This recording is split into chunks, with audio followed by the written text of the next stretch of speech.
Remember the case of Richie William, the child who died from a simple yet bungled procedure at the world's most famous children's hospital.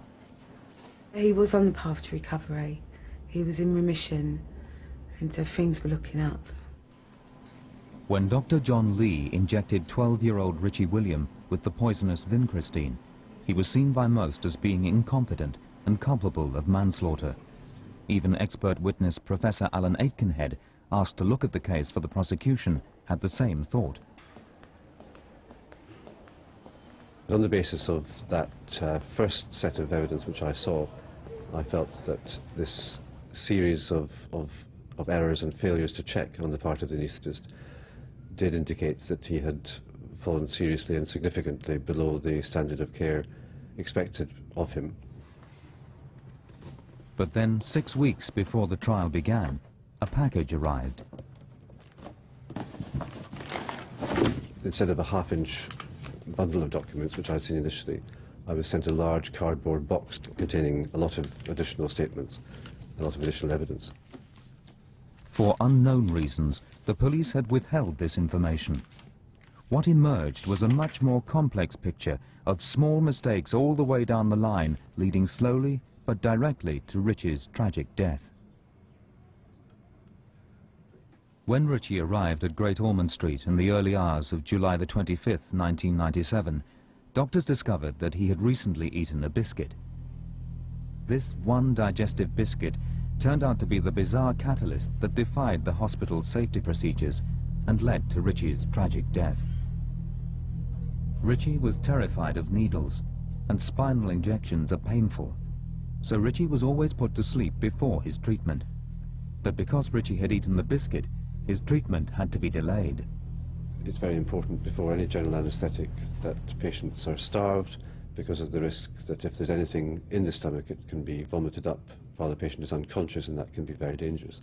So the fact that he'd eaten a biscuit meant that the general anaesthetic had to be delayed, and therefore he couldn't be done on the operating list during the normal time that it was due to run for, while a haematologist was there to perform the procedure. Richie and his mother were taken up to a general children's ward and left to wait. Dr. Dermot Murphy, Richie's consultant, who was due to administer the lumbar puncture in surgery, finished his shift by lunchtime. He assumed Richie would become the responsibility of the afternoon staff. Richie's 2 chemotherapy drugs were ordered up from pharmacy: methotrexate, which was to be injected directly into his spine, and vincristine, which was meant to be injected into his arm. Normally, intravenous chemotherapy like vincristine would be administered by a trained nurse in a specialist ward. The operating theatre should only be dealing with the methotrexate injection into the spine. Both drugs were sent together to the ward where Richie was waiting. But as he wasn't in a cancer ward, the nurses didn't know the drugs were to be kept separate. So they sent both to the operating theatre with Richie. That was a mistake which should not have happened. The hospital knew that disasters of this type had happened before. They had told 2 of the wards, and they had told 2 staff in 2 of the wards, that both drugs should not go to the operating theatre, but they were admitting children with this condition and requiring this treatment to other wards where the nurses were not aware of the dangers of sending both drugs to the operating theatre. On this occasion, the anaesthetist, Dr. Lee, persuaded Richie to have a local anaesthetic, citing a much shorter recovery time. Richie was initially unhappy, but in the end agreed. John Lee contacted Dr. Dermot Murphy to ask who would administer the treatment. Murphy explained to Lee that it was a simple procedure, and as the boy had agreed to a local anaesthetic, only one doctor need attend. So he told John Lee to administer the drug himself. At this point, Dermot Murphy had no idea the vincristine was in the operating theatre. It wasn't allowed in surgery as part of the hospital's safety measures.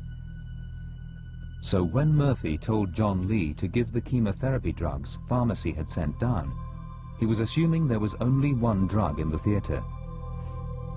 Dr. Lee, even though he wasn't experienced in administering chemotherapy drugs, wanted to make sure Ritchie got his treatment that day, so continued with the procedure.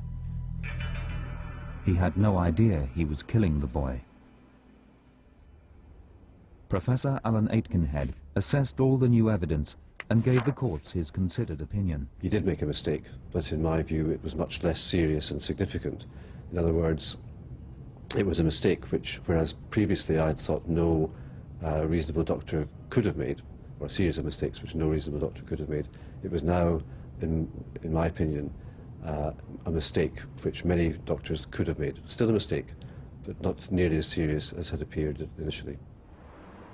Based on this evidence, the court found John Lee and Dermot Murphy not guilty of manslaughter and dropped all charges against them.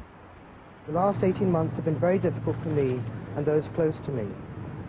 I am very pleased that it has been accepted by the prosecution and the court that there is no case against me. Ritchie's tragic death was typical of many medical errors.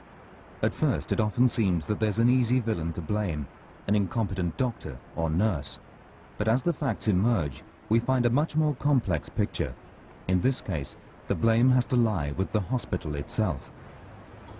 The real error, or the real errors, were made, in my view, by the hospital in allowing a system to exist in which both these drugs could end up in the operating theatre with the patient, with an individual who was not trained to administer them, and in the expectation that he would administer them. So when we look for ways of reducing medical error, perhaps we should abandon the hunt for the guilty individual and instead focus on the system itself.